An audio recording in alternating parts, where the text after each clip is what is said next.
Hello, so yesterday marked 2 years since I last consumed any alcohol or took any drugs, which to me basically means it's now been 2 years and 1 day since I actually started taking my life seriously.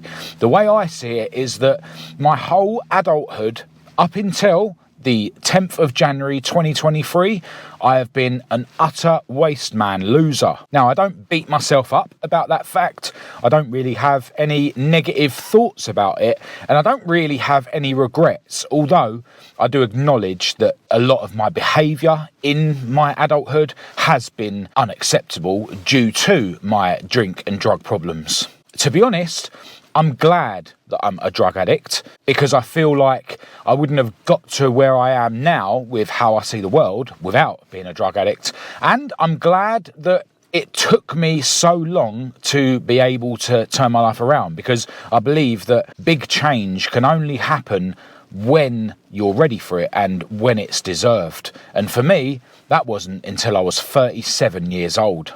Now, I accept that my methods for staying clean for so long aren't necessarily going to work for everyone. There's no one size fits all with these things. But I do believe that the general idea of self-improvement and just trying to improve what kind of person you are is an idea that can work for anyone who is battling drink or drug addiction. In fact, I think self-improvement is a good thing for everyone to focus on to improve their lives. So in this video, I want to basically summarise what has worked for me and what I think people should focus on if they are going to be trying to improve their lives, if they are going to be trying to battle some issues that they have, for example, drink and drug addiction. And I want to try not to dive too deep into each thing because, as I say, these things aren't a one-size-fits-all. But what I am going to mention in this video, I feel is going to help anyone who has got to the point where they realise and admit to themselves that they do have a problem. And I think that's key, because if you don't realise or admit to yourself that you have a problem, then you're never going to be able to deal with said problem. You can't deal with something that you don't believe exists. Now, if you're a drinker or a drug taker that doesn't have a problem or doesn't believe you have a problem, then that's up to you, and this video isn't for you. But if you are a drinker or a drug taker that does realise you've got a problem, you need to realise that drinkers and drug takers that don't necessarily realise they've got a problem or don't have a problem will try to persuade themselves and you that they and you don't have a problem to justify their own drink or drug use. And you just can't allow people to hold you back. You know, there might even be some of those people in the comments trying to persuade themselves and persuade other people that poisoning your body to make yourself feel better in your head isn't a problem. But yeah, this video is for people that realise and admit they've got a problem, not for those people that don't have a problem or don't realise or admit they have a problem with drink or drugs. Now, I have written a few things down just as an attempt to make me not go into one and make this video hours and hours long and make it into basically an autobiography for the last couple of years of my life. But yeah, point one is what I've already said. You need to have got to the point where you know you have a problem before you can deal with a problem. And I think that's kind of obvious, right? Now, point number two is you need to believe that it is possible to deal with your problem. There are people out there that have got to the point where they acknowledge they've got a problem with drink or drugs, but they truly believe that it's impossible for them to deal with that problem. They believe that they're just one of those people that are just not going to be able to stop taking drugs, even though they acknowledge that they've got a problem. And I'm here to tell you that no matter how big your problem is, you can deal with it. It is possible to deal with it, but it is very hard. And if you're the kind of person that believes that there are certain reasons why you're not going to be able to deal with your drink or drug problem, then acknowledge those reasons, right? I've actually written a few reasons down, some of which I've had to battle and some that I've just heard other people mention, you know, as reasons why I or they just can't give up drink or drugs, right?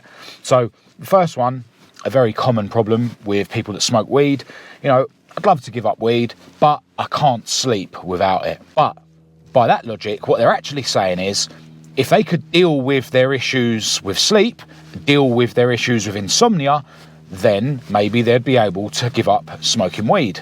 I have issues with insomnia. I used to have issues with insomnia when I was smoking weed, and I still do now. But if you say you can't give up weed because you need it to sleep, what that actually means is if you deal with your sleep issues, you might be able to give up weed. So you're basically saying that it is possible for you to give up weed. Another one, this was really key for me, I can't socialise without drink or drugs.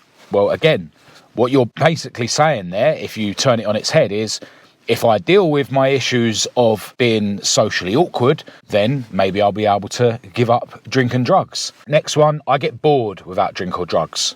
Well, that must mean then if you make your life less boring, then you might be able to deal with your drink or drug problem. Another one, what you hear a lot of people say, they can't forget past traumas without escaping from those thoughts with drink or drugs. So that by logic means that if you found a way to deal with and process the thoughts that you've got about past traumas, then maybe you'll be able to give up drink and drugs. And then the last one, which is very, very common, I can't give up drink and drugs because my friends use drink or drugs. So again, what you're saying there is that if you didn't have friends that drank alcohol or took drugs, then maybe it would be more possible for you to deal with your drink or drug problem. So all these reasons that you may have why you believe it's impossible for you to tackle your drink or drug problem, well, if you turn them on their head, what you're basically saying to yourself is, well, yeah, it is possible to deal with my drink or drug problem if you were able to deal with those things that you think are reasons why you can't deal with your drink or drug problem. And I'd actually urge you all to sit down and write a list of reasons why you think you can't give up drink or drugs. Write them all down. Maybe you can relate to some of these ones that I've mentioned. Maybe you've got a whole load of other reasons. Sit down and write every single reason you've got why you believe you won't be able to give up drink or drugs. Now that brings me on to my next point, which is that drink or drugs aren't actually a problem. This is something that I had to realise. I didn't have a problem with drink or drugs. I had a problem with life, and drink and drugs were the solution to my problem with life. So if we go back to the list of things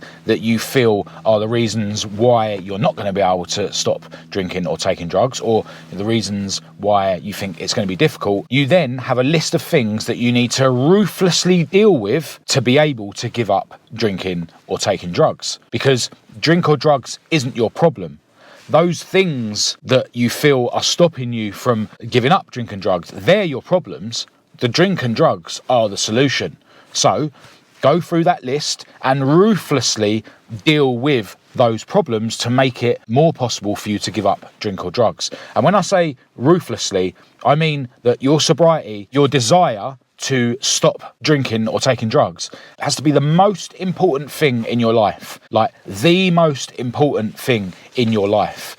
And based on that, you need to ruthlessly deal with all these other problems in your life. So if we briefly go back through the same examples that I gave, and I'd urge you all to do this with every single reason you've got why you think it would be difficult for you to give up drink and drugs. So can't give up weed because I can't sleep. Well, then you need to ruthlessly deal with the issue of not being able to sleep. Go and watch a load of videos, go and read some books, go and gain some knowledge about things you can try to give you a better chance of being able to sleep at night. Because it is possible for you to improve your sleep. It won't be easy. There's things that you're going to have to change in your life to make sleep more possible around your diet and around your lifestyle. But go and get that knowledge and ruthlessly attack your issue of not being able to sleep by putting some of those things into place that you learn. So next, I can't socialise without drink or drugs, right? Well then, go and gain some knowledge, watch some YouTube videos, read some books about how you can become a more social person, how you can become less socially awkward. Practice being a more social person. Then you'll gain the skills to be a more social person, and then you maybe won't need to drink or take drugs every time you need to be social. And that's something that I really still struggle with in life, although people that watch my videos and people that know me in person find it really hard to believe, but I am extremely socially awkward. And to get to where I am now compared to how I was years ago, it's been a lot of work, and it involved watching videos about being more social and practicing those things that I learned. I'm now in a position where I get messages from people who follow my videos on my other channel where I document my life with my cars, and they say, oh, I saw you at a car show, but I was too scared to come and say hello. And it's mad how I've gone full circle, because I am still, but certainly was more a socially awkward person, and now I sort of experience people being too afraid to come and speak to me because they're socially awkward, because they don't know me, they just see me as this guy on YouTube. And yeah, it gives me an opportunity to sort of email them back and explain to them that I am also socially awkward and how I understand exactly what they're going through. And next time you see me, please come and say hello, right? It just shows that all this it's just stuff that's going on in your head. It's just a problem that needs to be overcome. If you can be a socially awkward person that other people feel scared to come and say hello to because they're socially awkward, it just shows that we're all going through the same problems, right? And they can be overcome or improved. So next one, I get bored without drink or drugs, right? So you need to ruthlessly tackle the issue you've got with your life being too boring. Go and try a load of hobbies out. Watch videos and stuff online to give you an idea of some hobbies that you might want to go and try. If your life is so boring that you feel bored if you don't drink or take drugs, make your life less boring. Go and try some other activities out that don't involve getting drunk or taking drugs. Can't forget past traumas without drinking or taking drugs. Well, ruthlessly tackle the issue you've got with past traumas and thoughts about past traumas affecting you. Go and seek counselling. Write down your feelings. If you're into music, write some lyrics, write some raps or something. Draw your expressions out. Just do something to help you deal with past traumas. And again, there'll be videos on YouTube with things you can try to help you deal with your thoughts about past traumas. And then on to can't give up drink or drugs because my friends use. Well, you need to ruthlessly tackle that issue, which is going to mean you need to cut out friends that take drugs or drink alcohol. Seems extreme, but I never said this was going to be easy. It's going to be hard. It's going to be the hardest thing you've ever had to do. So you're going to have to make hard decisions, like cutting out friends that use drink or drugs. If you want to be in a position where you can give up drink or drugs, especially if you really believe that one of the main reasons you can't give up drink or drugs is because you hang around with friends that do take drugs or drink alcohol. And on that, when it comes to cutting off friends that take drugs or drink alcohol, I've been there in the past. In my sort of early 20s, when I decided to give up weed, on the many times that I decided to give up weed, I think I ended up giving up for about a year on this particular attempt that I'm referring to. And I did have to actually talk to my friends and say, look, I'm sorry, I can't hang around with you anymore because I'm a drug addict and I want to stop smoking weed, so I can't hang around with people that smoke weed. So I know how awkward it is.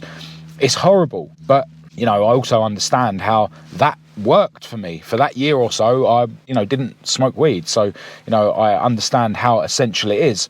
But quite frankly, if you become as successful at staying clean from drink or drugs, whatever your issue is, as successful as I have now got to after being clean for 2 years, then you might find that you're in the same position I am now, which is where I don't really want to associate or hang around much with people that drink alcohol or take drugs. I've got no negative feelings towards anyone that wants to take drugs or drink alcohol. I don't think I'm better than anyone. I just automatically don't have a desire to associate with people that poison their body to make them feel better in their minds. I just can't relate to those kinds of people because that's where I've got to now. So initially, it's going to be a hard thing that you're going to need to do if your issue is that, your friends drink and take drugs and that's why you feel that you can't give up. Cutting your friends off is going to be essential and it is going to seem really hard, but you might find eventually you get to the point where it's just a given. You get to a point where you just don't really relate to those kinds of people anymore. Now, if I ever see any of my friends that I used to hang around with, obviously I say hello, it's fine. I've got no hate towards them at all. Quite the opposite. It's just that I'm a different person now, and that's absolutely fine. That's what self-improvement is. You need to become a different person if you want to live a different life, right? So yeah, that's how I feel with that sort of thing.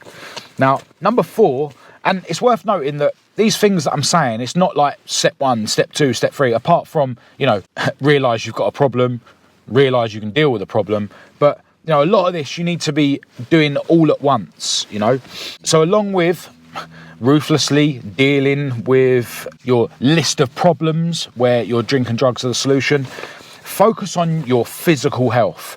It is nuts how linked your physical health is to your mental health. And ultimately, a lot of battling addiction is mental state, right? It's dealing with demons that are within you that are making you want to do something that you deep down don't want to do anymore, to make you feel better. It's all very mental, right?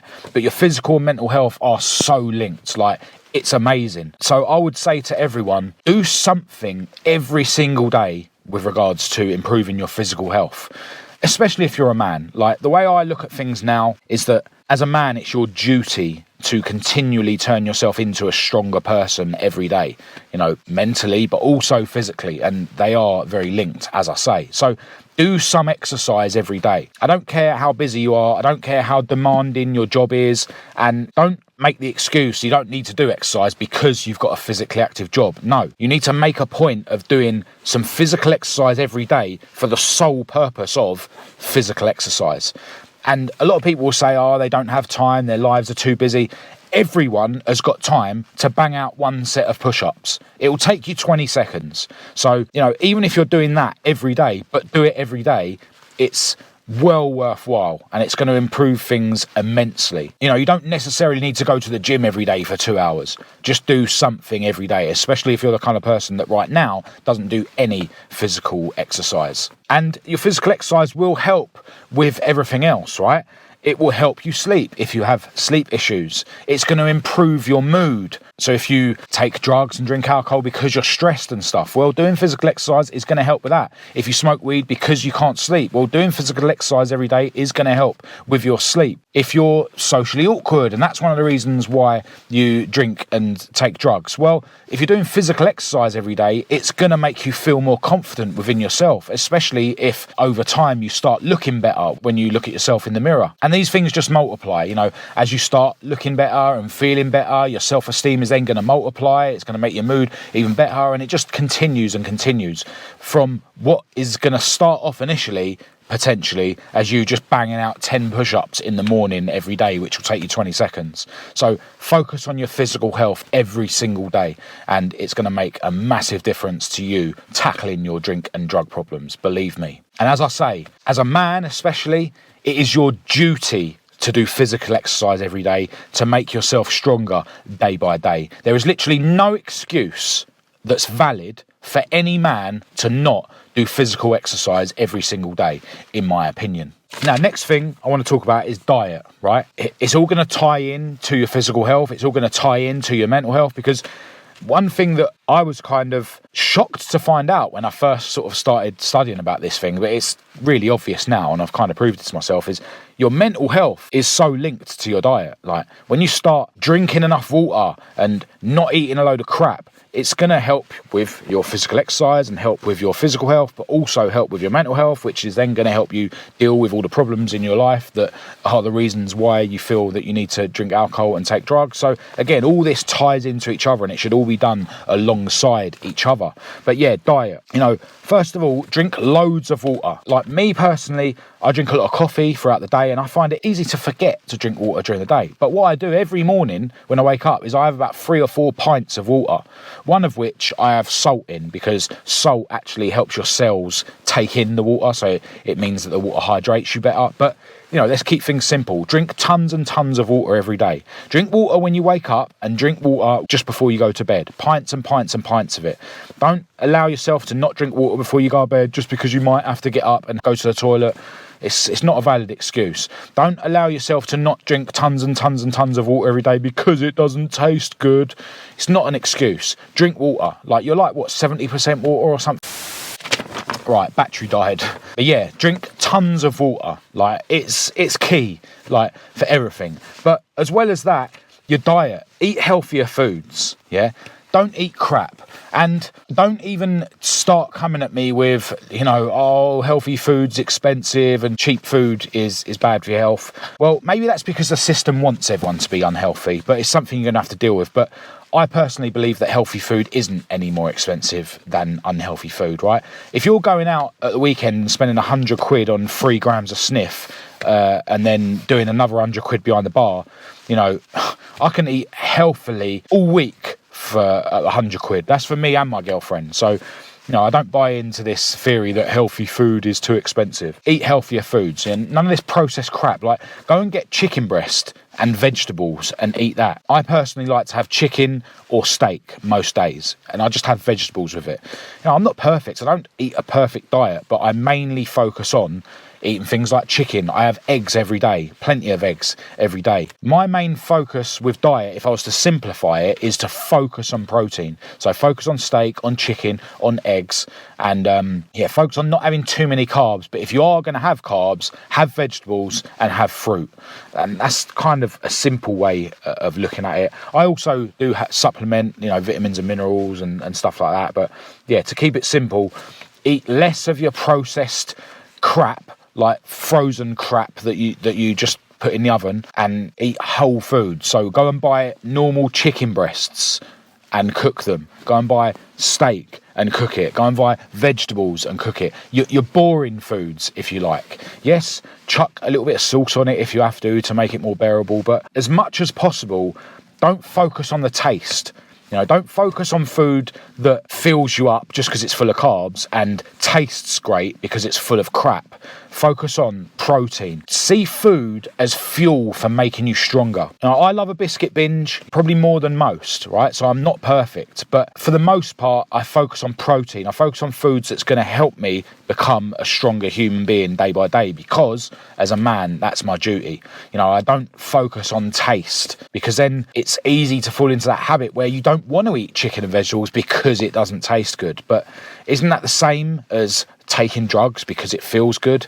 It kind of is, isn't it? So if you're like a recovering addict, then you need to really not see your food for the taste, not see your food for how it fills you up, but see it as, you're eating to make yourself stronger, right? Because you need to be focusing most of what you do in life to make you stronger rather than what it makes you feel like. So under diet, I've put take steps to address the mental health and your mind, right? And this is obviously linked to physical health. As I say, your mental health and physical health are so linked. And look, for some people, that's going to mean going to sit down with a counsellor or confiding in a friend or a family member about what's going on in their mind, but it doesn't have to, right? You can do this for yourself in secret if you want, right? You can improve your mental state, and addiction is about what's going on in your head, right? So if you're exercising, that's going to help this massively because your physical and mental health are linked so much.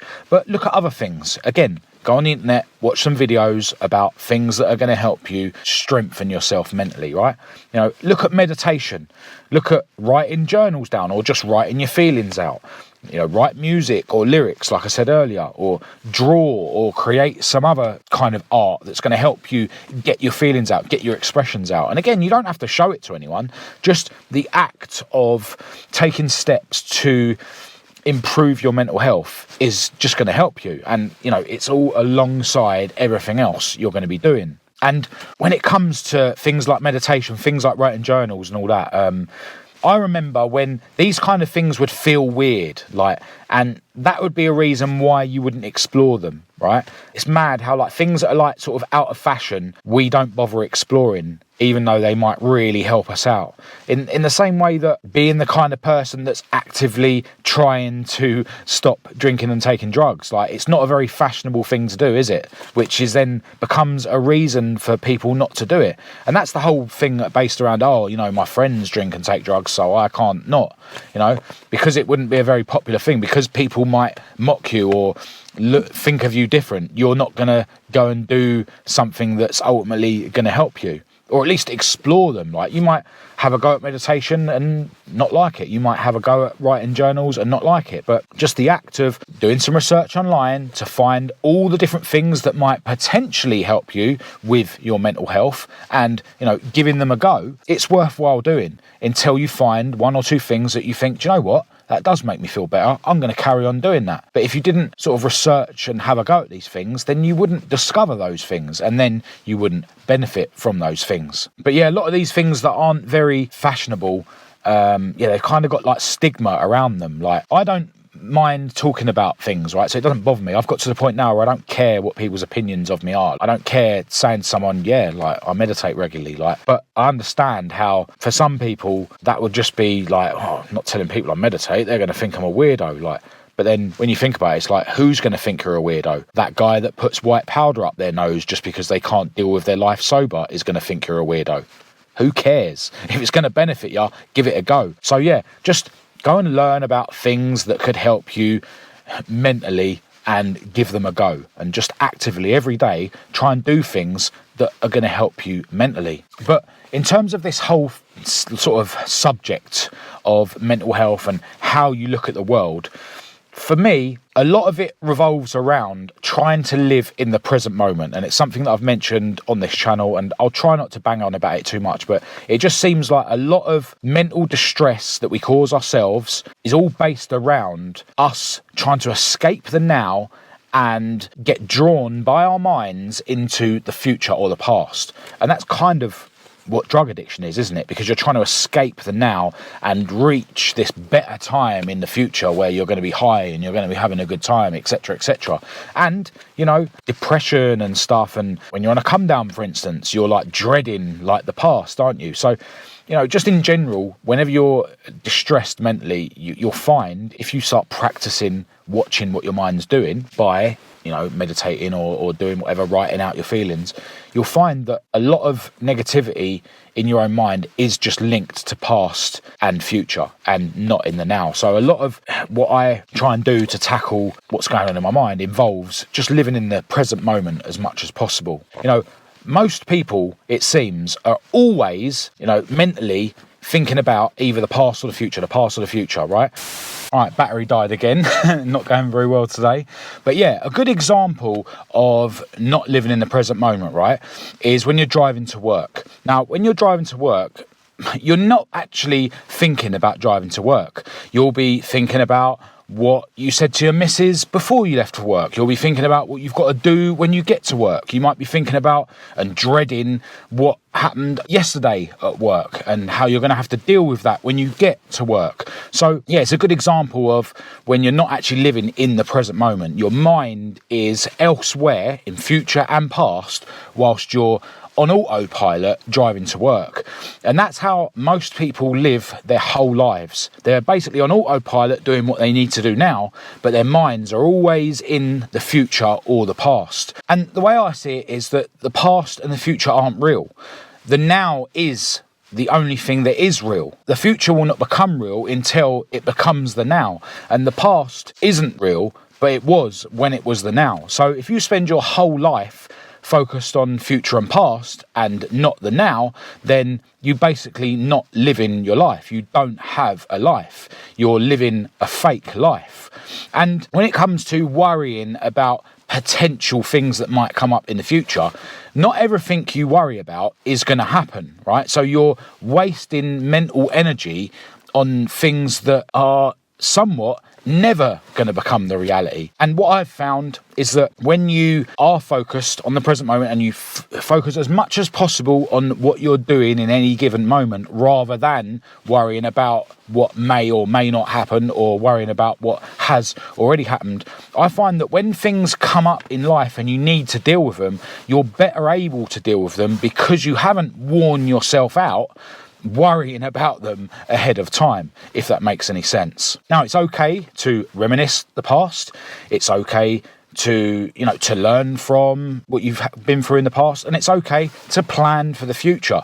But what you don't want to do is what most people seem to do, is live your whole life with your mind either in the future or the past. You want to try and focus on the present moment, and then briefly, when you need to, think about the future and past. And for me, meditation is basically just practicing that, because you're taking some time out to sit down, focus on your breath, which is very much the now, whilst not being drawn into future and past thoughts. And when thoughts do come into your head whilst you're trying to meditate, you're just practicing letting that thought go and then bringing yourself back to the present moment and focusing on your breath. Your breath is like an anchor to the present moment. So sitting down every now and again and spending 10 minutes meditating is just practicing living in the present moment. That's how I see it. And I've found that it's really helped me to, in general, as much as I can, go through life living in the present moment. And look, when I get an urge to go and buy drugs and get high, that is my mind trying to draw me away from the present moment. And meditation is practicing not allowing myself to get drawn into thoughts like going to get drugs and get high. So yeah, I've found meditation is a great help for me, but it's really hard to summarize this sort of thing. I end up going into one and going in depth talking about it, but whatever works for you, right? Try multiple things that are going to help you in terms of your mind and your mental health. But you know, I find that a lot of things where I was struggling was because I wasn't focusing on the present moment, and I was always lost in future and past. And a lot of the things that I find work for me are all about getting me to a point where I am focusing more on the present moment. And again, it all ties into each other, because if you're living a better life, living a healthier life, you're becoming a happier person, starting to like yourself more, starting to be more confident, you know, all these things that are a result of you improving yourself, then it's going to be more likely that you're going to be able to sit in the present moment because you're happy in your own skin, you're happy in life, which is going to mean that you're less prone to being drawn by your mind, and it's going to mean that you're less prone to being drawn into escapism like taking drugs and drinking alcohol. So yeah, it is key to try and deal with what's going on in your head at the same time as focusing on your physical health and stuff, and all other areas of your life. Now, the next point I've written down is be grateful for the good and the bad times, right? Be grateful for both, because the good times prove that you're on the right path, right?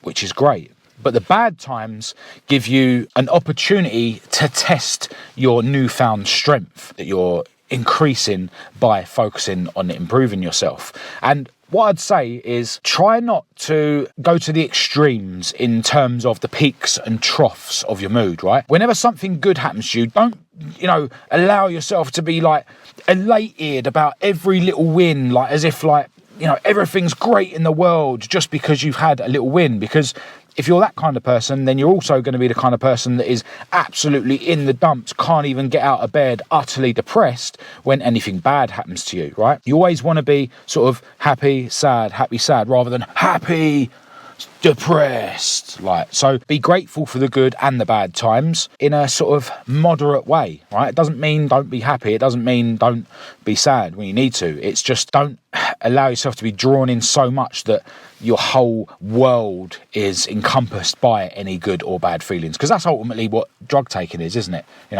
You get high and everything's great, and then you come down and everything's depressing. So a part of you not being the kind of person that seeks utter highs and deals with utter lows from drugs means that you need to be the kind of person that actively doesn't allow yourself to be drawn into utter highs, which will then mean that you are able to deal with lows without going right into the gutter. So be grateful for good and bad times. And ultimately, you want, in good and bad times, your sobriety should still be more important than everything. As I mentioned earlier, staying clean from drinking drugs has to be the most important thing, right? For you to be able to deal with it, in my opinion, successfully like I have. So a couple of examples.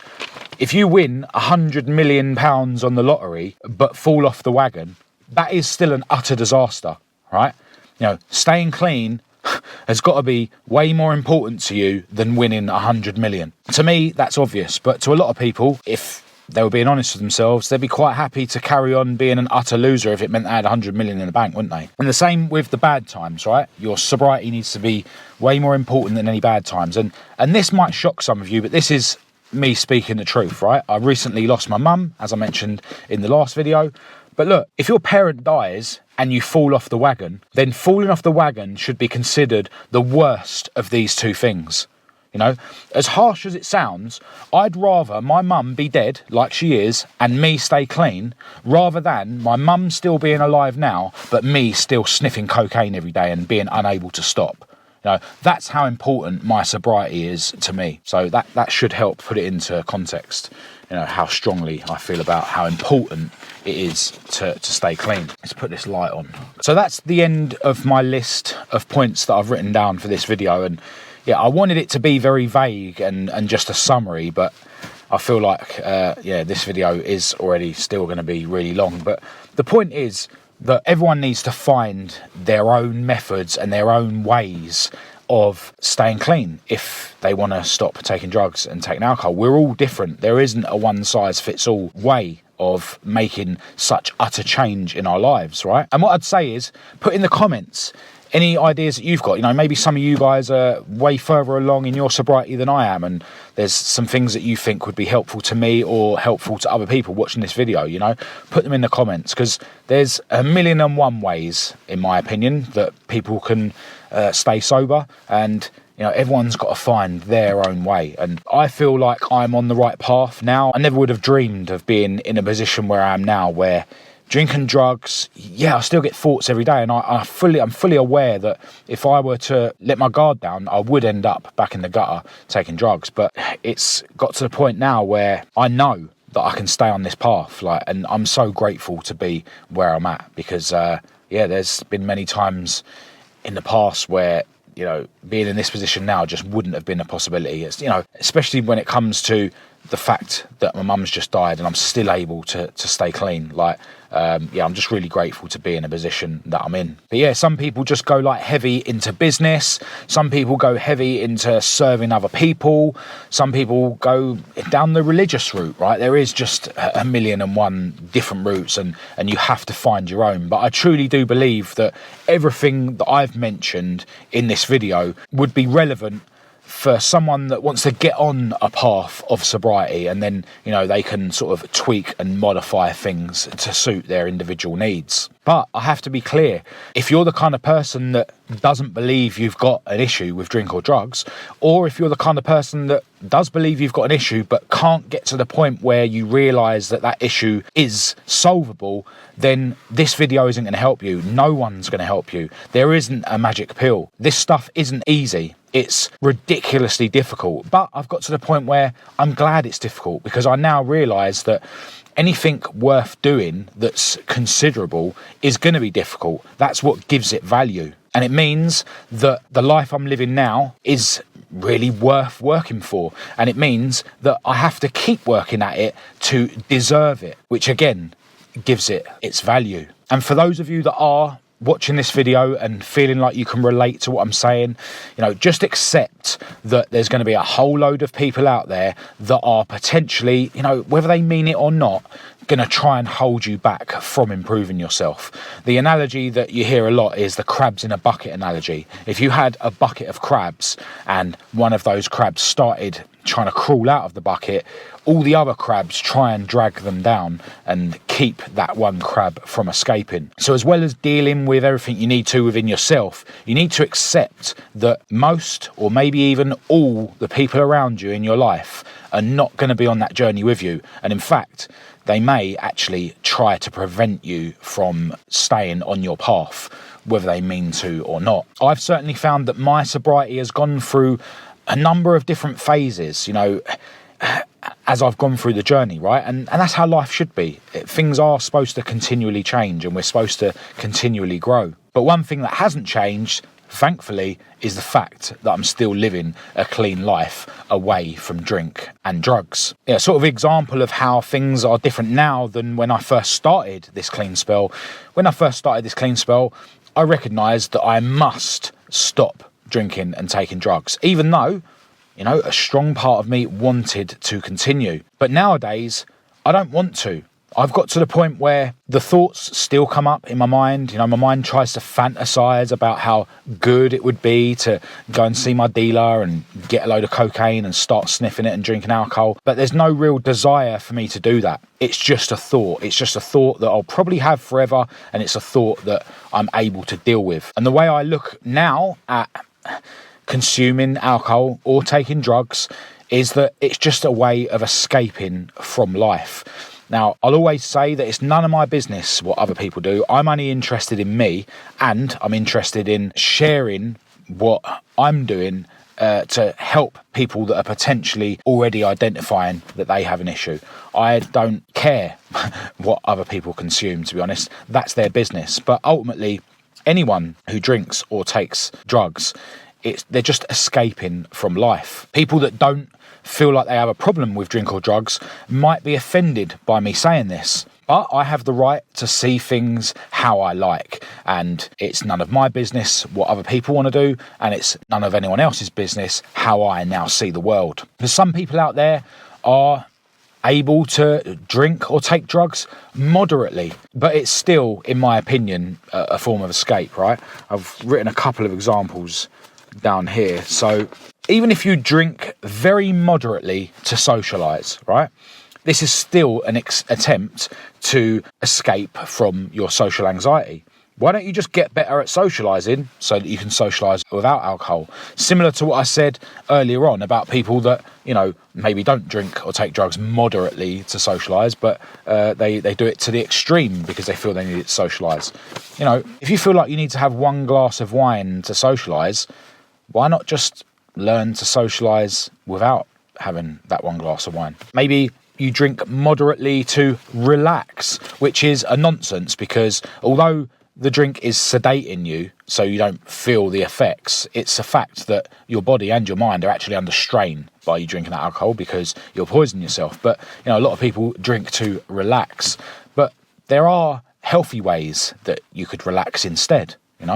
Do a bit of yoga, meditation, have a massage, So people that drink to relax, drink moderately to relax, they're still escaping from a state where they believe that they can't relax without that alcohol. Just like people that drink when they're stressed. Well, why not just turn yourself into the kind of person that can deal with stress, or use more healthy ways to deal with stress? Again, meditation, yoga, a massage, walking in nature. You don't need to drink alcohol to relieve stress. But a lot of people that drink moderately, I just have a drink when I'm stressed, like as if it's not a big deal. And again, I'm not here to judge anyone, but it's the same as someone that goes out and does a load of gear and spends hundreds and hundreds of pounds because they're stressed. So yeah, in my opinion, it's still way more beneficial to just turn yourself into the kind of person that can deal with stress without alcohol, that's able to relax without alcohol. To me, it's all the same. But, again, I'm not here to judge people how they drink, how much they drink. It's none of my business. It's just that I now see the world in a different way, and I see the world in ways that benefits me, right? The way I sort of view the world now is, and I'm only judging myself, that even if I was to somehow click my fingers or wave a magic wand and turn myself into the kind of person that can have one drink a day or one drink on a Saturday and that's it, I would still see that as me being an utter loser. And if it's that opinion that's going to prevent me from kidding myself into thinking that it would be okay to try and turn myself into a moderate drinker, then so be it. Like, if that's the opinion I need, the opinion that I've proved to myself that's going to keep me on this path that has got me to where I am now, which is in the best shape of my life, then so be it. But what I won't do is try and shove my opinions down other people's throats. If someone else opens up dialogue about this whole subject, then I'm not going to hold back, and I'll give my personal opinion. But what I'm not going to do is run into a pub and tell everyone how much of a loser I think they are, because, well, I don't have an opinion on how much of a loser other people are. I only have an opinion on how much of a loser I used to be and how much of a winner I'm trying to turn myself into. But yeah, basically this sort of opinion I've got, where basically all alcohol use and drug use, no matter how moderate it it is still an escape. You know, that's just a small part of how I now see the world, which helps me stay clean. That's all it is. And look, you know, me having a biscuit binge every now and again is also an example of that, you know, so I'm not perfect. You know, me every now and again finding myself just sitting there scrolling on my phone when I should probably be on my MacBook doing some work, that's still an example of escape. So, you know, I'm not perfect. It's not about me thinking that I'm perfect and other people aren't. It's just about me acknowledging where I'm going wrong, because I'm the only person that I judge. And yeah, I just make me staying sober and staying clean from drugs the most important thing in my life by focusing on all the things that I've mentioned in this video, as well as a ton of others. But yeah, this sort of thing, it's so easy for me to dive in too far and then the video becomes too long, which I'm sure it already has. So I am going to end this video here. I want to send a huge thanks out to everyone who has already been in touch to congratulate me on 2 years clean and sober. You know, long may it continue. I don't sort of hang on to it too much. Yes, I'm happy, but I'm not gonna go on as if it's, you know, the greatest thing in the world after spending decades of being a loser and then just managing 2 years clean. But I am very chuffed with myself, and yeah, long may it continue. And yeah, I just want to continue improving, continue making myself into a stronger human being, continue making my life better, because as far as I'm concerned, just being clean isn't enough. You know, there are still areas in my life where I could be doing way better, you know, with regards to these things that I've mentioned in this video. And that's the point. Even though I am so determined to, you know, crack on with these things that I've mentioned, I can still see where I'm falling short. And yeah, I just want to continue to get better and better. So look, I hope this video has been helpful to some of you out there. Huge thanks, as always, to everyone who's tuned in. I'll be back, hopefully, in not too long for another video on this channel. But until then, enjoy the rest of your day.